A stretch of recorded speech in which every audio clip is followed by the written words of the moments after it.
नमस्कार। अरुणाचल समाचार में आपका स्वागत है। मैं हूं यारमता सिंगांगू। आई बुलेटिन में सबसे पहले देखते हैं मुख्य समाचार। उपराष्ट्रपति जगदीप धनखड़ ने गुवाहाटी में लोक मंथन 2022 कार्यक्रम को किया संबोधित। कहा, लोक मंथन कार्यक्रम जैसी गतिविधियां देश की संस्कृति और मूल्यों का है प्रतीक और पूर्वोत्तर राज्यों में हो रही यह वार्ता हमारे पारंपरिक ज्ञान और विरासत को पहुंचाएगी भारत के दूसरे हिस्से तक। राज्यपाल डॉ. बी.डी. मिश्रा ने नई दिल्ली में राष्ट्रपति द्रौपदी मुर्मू और उपराष्ट्रपति जगदीप धनखड़ से की मुलाकात। अरुणाचल प्रदेश के लोगों की तरफ से शुभकामनाएं देते हुए सीमावर्ती राज्यों की मूल जनजातियों की आकांक्षाओं से कराया अवगत। राज्य की विकास गतिविधियों के बारे में दी जानकारी। मुख्यमंत्री पेमा खांडू ने आला अधिकारियों की मौजूदगी में अरुणाचल ई प्रगति की 19वीं मासिक बैठक में लोअर सुबनसिरी, कुरुंग, नफरा और न्यू मैलिंग जल विद्युत परियोजनाओं 4G टावर्स की समीक्षा। बुधवार को राज्य मंत्रिमंडल की बैठक में APPSC पेपर लीक मामले की उच्च स्तरीय जांच का लिया गया निर्णय। उपराष्ट्रपति जगदीप धनखड़ ने कहा है कि वाद विवाद और चर्चा सुशासन की आत्मा है और सामाजिक सद्भाव बनाए रखने के लिए स्वतंत्र विचारों की आवश्यकता है। आज गुवाहाटी में तीसरे लोक मंथन कार्यक्रम का उद्घाटन सत्र को संबोधित करते हुए उपराष्ट्रपति ने कहा है कि मौजूदा हालात में दूसरे के विचारों के प्रति असहिष्णु होना आम बात हो गई है। अभिव्यक्ति की स्वतंत्रता से समझौता नहीं हो सकता और इसकी जिम्मेदारी प्रबुद्ध समाज के लोगों पर है कि वे दबे कुचले लोगों के विचारों का संरक्षण करें। श्री धनखड़ ने कहा है कि लोक मंथन कार्यक्रम जैसी गतिविधियां देश की संस्कृति और मूल्यों की प्रतीक है। उन्होंने कहा कि पूर्वोत्तर राज्य में हो रही ये वार्ता हमारे पारंपरिक ज्ञान और विरासत को भारत के दूसरे हिस्सों तक पहुंचाएगी। इस अवसर पर असम के राज्यपाल प्रोफेसर जगदीश मुखी, मुख्यमंत्री हिमंत बिश्व शर्मा सहित कई गणमान्य व्यक्ति मौजूद थे। It is satisfying to learn that Lok Manthan 2022 with the theme of Lok Parampara is celebrating the culture and ethos of northeastern India and facilitating a dialogue between artists, intellectuals and academicians drawn from various parts of the country to recognize many historical traditions of Bharat. Compliment Pragya Pravah for organizing this national level colloquium over the years to bring out the hidden treasures of our traditional knowledge. Warm regards to the local organizations, Intellectual Forum of Northeast and Assam Tourism Development Corporation for their earnest productive efforts. India has a great unrivaled heritage of debate, discussion, knowledge sharing, public discourse and intellectual brainstorming. In ancient times, there was a healthy space where debates were conducted to examine various religions, philosophical and moral issues. Indian epics like Bhagavad Gita and in-depth contemplation on morality and philosophy in the form of dialogue. Dialogue, debate and discussion are soul of governance.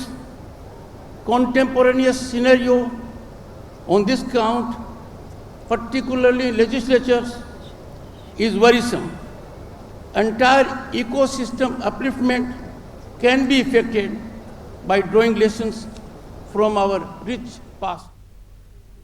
राज्यपाल डॉ. BD. Mishra ने बुधवार को नई दिल्ली में राष्ट्रपति द्रौपदी मुर्मू और उपराष्ट्रपति जगदीप धनखड़ से मुलाकात की। राज्यपाल ने अरुणाचल प्रदेश के लोगों की तरफ से राष्ट्रपति और उपराष्ट्रपति को शुभकामनाएं देते हुए सीमावर्ती राज्य की मूल जनजातियों की आकांक्षाओं से अवगत कराया। राज्यपाल ने राजभवन ईटानगर के विभिन्न कदमों और मुख्यमंत्री पेमा खांडू द्वारा राज्य के विकास के लिए उठाए जा रही कदमों से अवगत कराया। इस अवसर पर अरुणाचल की प्रथम महिला नीलम मिश्रा ने देश की प्रथम महिला को लायन लूम पर तैयार परिधान और आज़ादी का अमृत महोत्सव के तहत लायन लूम डॉक्यूमेंट्री बैंड किया।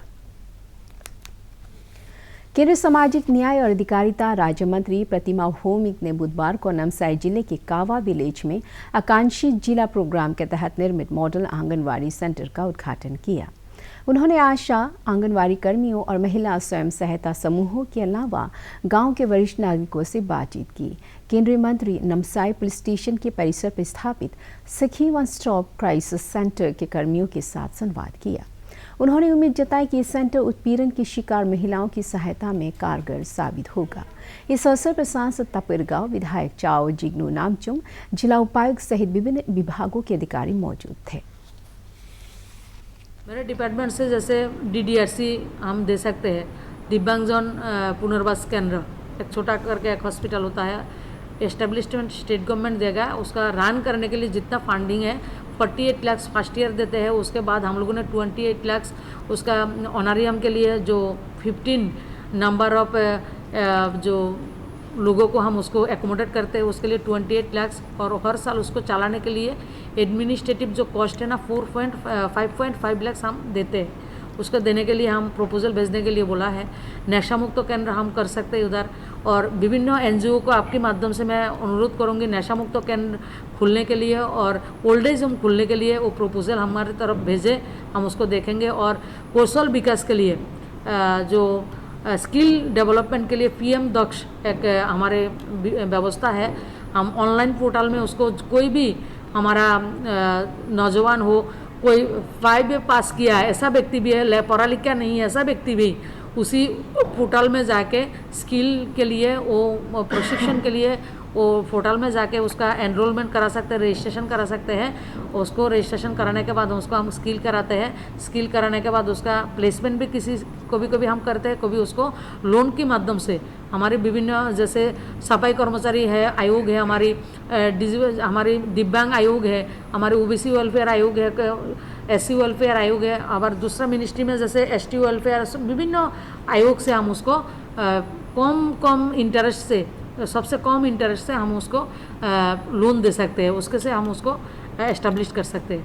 और एग्रीकल्चर सबसे ज़्यादा रीढ़ की हड्डी है हमारी, और हमारे अरुणाचल को भी इसी एग्रीकल्चर के माध्यम से हम ऊपर ले जा सकते हैं। यूथ हमारा ताकत है। अभी यूथ को जो हमारी नया इनोवेशन एंटरप्रेन्योरशिप सबसे ज़्यादा नया एंटरप्रेन्योरशिप भारत में है। 2015-16 में भारत में 500 एंटरप्रेन्योरशिप था। अभी 75,000 एंटरप्रेन्योरशिप हम लोग हमारे भारत में नया एस्टेब्लिश्ड हुआ, और हमारे यूथ लोग, हमारे महिला लोगों ने उसको किया है।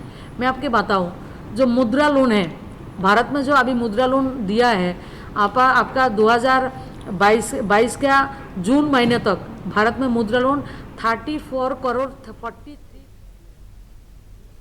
मुख्यमंत्री पेमा खांडू ने आज आला अधिकारियों की मौजूदगी में अरुणाचल ई-प्रगति की 19वीं मासिक बैठक की।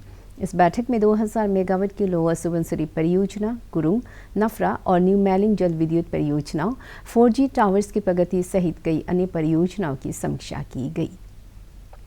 इधर अरुणाचल मंत्रिमंडल की बुधवार को ही बैठक में अरुणाचल प्रदेश राज्य लोक सेवा आयोग की असिस्टेंट इंजीनियर सिविल की परीक्षा के पेपर लीक होने की मामले की जांच के लिए उच्च स्तरीय समिति गठित करने का निर्णय लिया गया। ये समिति 15 दिनों के भीतर सरकार को अपनी रिपोर्ट देगी। बैठक में असम और अरुणाचल के बीच सीमा विवाद में प्रगति पर चर्चा की गई और इस मुद्दे का जल्द सर्वमान्य हल निकालने का निर्णय लिया गया। मंत्रिमंडल ने सभी तरह के देश में बनी विदेशी शराब IMFL पर एक्साइज ड्यूटी में 15% की बढ़ोतरी करने का निर्णय लिया।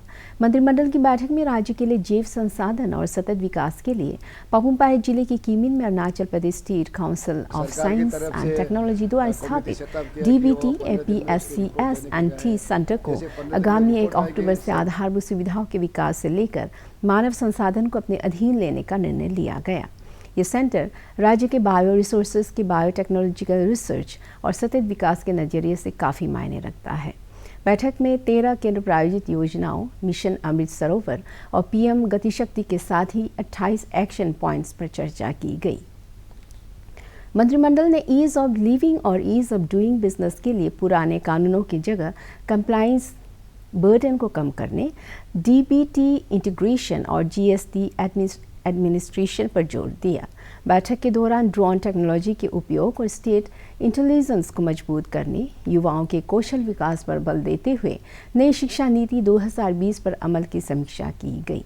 शिक्षा मंत्री ताबा तेदिर ने संवाददाताओं से बातचीत में कहा कि मंत्रिमंडल की बैठक में APPSC पेपर लीक मामले में सख्त कार्रवाई का निर्णय लिया गया। शिक्षा मंत्री ताबा तेदिर ने ईटानगर राजधानी क्षेत्र के government secondary school G sector Naharlagun में early child care education centre का उद्घाटन किया।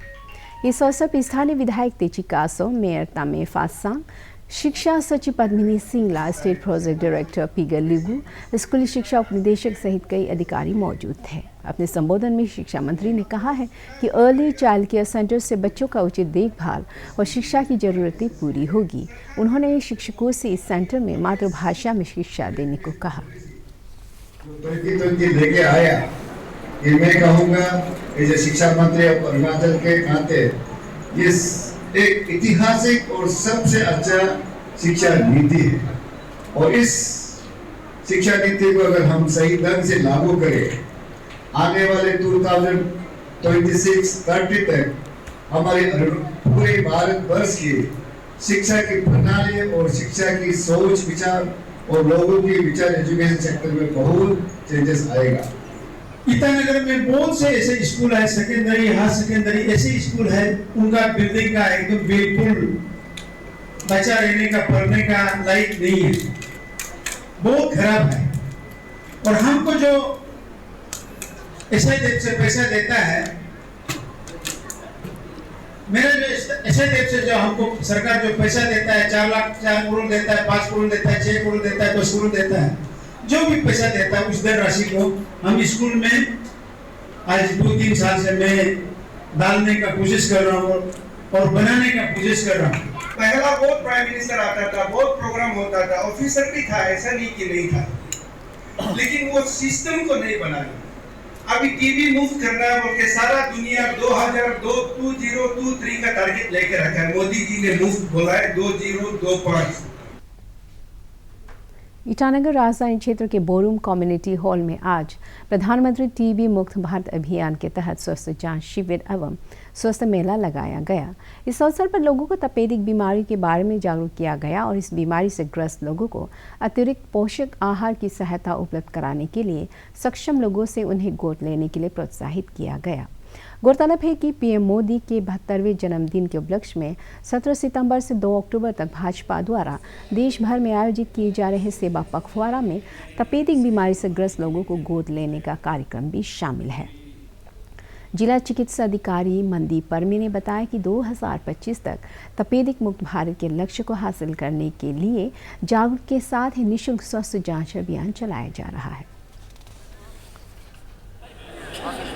तो देश का जो प्राइम मिनिस्टर का जन्मदिन में सेवा पखवाड़ा का नाम में हम लोग को सेवा करने के लिए जो अपना जितना गाँव में, शहर में, जहाँ भी तो जितना बीजेपी का कार्यकर्ता है, जो कार्यकर्ता से मुख्यमंत्री पेमा खांडू ने अपने एक ट्वीट में बताया है कि जीरो एयरपोर्ट को Bureau of Civil Aviation Security द्वारा क्लियरेंस मिल गई है, जिससे जल्द ही जीरो से नियमित नागरिक विमान सेवाएं शुरू करने का रास्ता साफ हो गया है।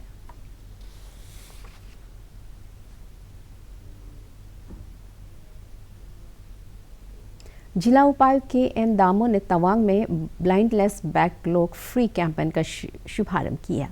इसके तहत जिला चिकित्सा अधिकारी दी वांगदी लामा के साथ स्वास्थ्य कर्मियों ने डोर टू डोर सर्वे किया, जिसमें निःशुल्क कैटरेक्ट की सर्जरी और रीडिंग ग्लासेस वितरित किए गए। अपर सियांग जिले के तूतिंग में आयोजित राष्ट्रीय पोषण माह जागरूकता कार्यक्रम के तहत स्कूलों में छात्रों के लिए प्रतियोगिताएं आयोजित की गई। ADC TS जामो ने विभिन्न प्रतियोगिताओं में भाग लेने वाले छात्रों को पुरस्कार वितरित किया। इस अवसर पर Arunachal Pradesh women welfare society, स्थानीय गैर सरकारी संगठनों, स्वयं सहायता समूहों और विभिन्न स्कूलों के छात्रों ने हिस्सा लिया। आज विश्व गैंडा दिवस है। इस अवसर पर पर्यावरण, वन और जलवायु परिवर्तन मंत्री भूपेंद्र यादव ने कहा है कि एक सींग वाले गैंडों के संरक्षण में भारत का लंबा इतिहास रहा है, जो गर्व की बात है। एक ट्वीट में श्री यादव ने कहा कि पिछले 2 दशक में काजीरंगा राष्ट्रीय उद्यान में गैंडों का शिकार बहुत कम हो गया है। वन मंत्री ने कहा है कि सरकार गैंडों की प्रजाति के संरक्षण के लिए वचनबद्ध है। उन्होंने इस कार्य में लगे सभी लोगों के प्रयासों की सराहना की। विश्व गैंडा दिवस 2011 से हर वर्ष 22 सितंबर को मनाया जाता है। इसका उद्देश्य गैंडों की सभी प्रजातियों के संरक्षण के बारे में जागरूकता फैलाना है। असम में लगभग 2900 गैंडे हैं। विश्व धरोहर स्थल काजीरंगा राष्ट्रीय उद्यान में हाल में हुए सर्वेक्षण में 200 गैंडों की बढ़ोतरी दर्ज की गई है। भारतीय राइनो विजन के अंतर्गत गैंडों को असम में अनेक अभयारण्यों और राष्ट्रीय उद्यानों में संरक्षित किया जा रहा है। रेल नेटवर्क का विस्तार करने के लिए भारतीय रेल निरंतर प्रयासरत है, जिससे बढ़ रही है विकास की गति और हो रही है देश की प्रगति। इसी दिशा में पूर्वोत्तर के राज्य सिक्किम को रेल नेटवर्क से जोड़ने के लिए भारतीय रेल सेवक रंगपो रेल लाइन परियोजना पर तीव्र गति से काम कर रही है। रेल नेटवर्क का विस्तार करने के लिए भारतीय रेल निरंतर प्रयासरत है, जिससे बढ़ रही है विकास की गति और हो रही है देश की प्रगति। इसी दिशा में पूर्वोत्तर के राज्य सिक्किम को रेल नेटवर्क से जोड़ने के लिए भारतीय रेल सीवॉक और रांगपो रेल लाइन परियोजना पर तीव्र गति से काम कर रही है। पश्चिम बंगाल के सीवॉक से लेकर सिक्किम के रांगपो तक बिछाई जा रही इस रेल लाइन की कुल लंबाई 44.96 किलोमीटर है, जिसमें से 41.55 किलोमीटर रेल लाइन का हिस्सा पश्चिम बंगाल में है और 3.41 किलोमीटर का हिस्सा सिक्किम में है। इस परियोजना की मुख्य बात यह है कि इस रेल लाइन का 86% हिस्सा सुरंग से होकर गुजरेगा, जिसके लिए विषम भौगोलिक परिस्थितियों में कुल 14 सुरंग बनाई जा रही हैं, जिसमें से सबसे बड़ी सुरंग की लंबाई 5.27 किलोमीटर है और सबसे छोटी सुरंग की लंबाई 538 मीटर है। इसके अतिरिक्त इस परियोजना में 13 छोटे बड़े पुल और 5 स्टेशन हैं। 9 अगस्त 2022 तक इस परियोजना में 14 सुरंग बनाने का निर्माण कार्य 52.31% तक पूरा कर लिया गया है। वहीं 13 पुलों का निर्माण कार्य 33% तक पूरा हो चुका है। अभी 40% के करीब हमारा काम हो चुका है और इस साल में हम लोग 14 किलोमीटर के करीब का सुरंग का खुदाई कंप्लीट कर लेंगे। अगला साल में पूरा कंप्लीट करके रेलवे लाइन बिछा देंगे। सिक्किम राज्य चीन की सीमा से लगा हुआ है, जिसके चलते ये परियोजना देश की सुरक्षा के दृष्टिकोण से भी महत्वपूर्ण है। यहाँ रेल कनेक्टिविटी पहुँचने से भारतीय सेना के जवानों को भी लाभ मिल सकेगा, जिससे देश की सुरक्षा और भी मजबूत हो सकेगी।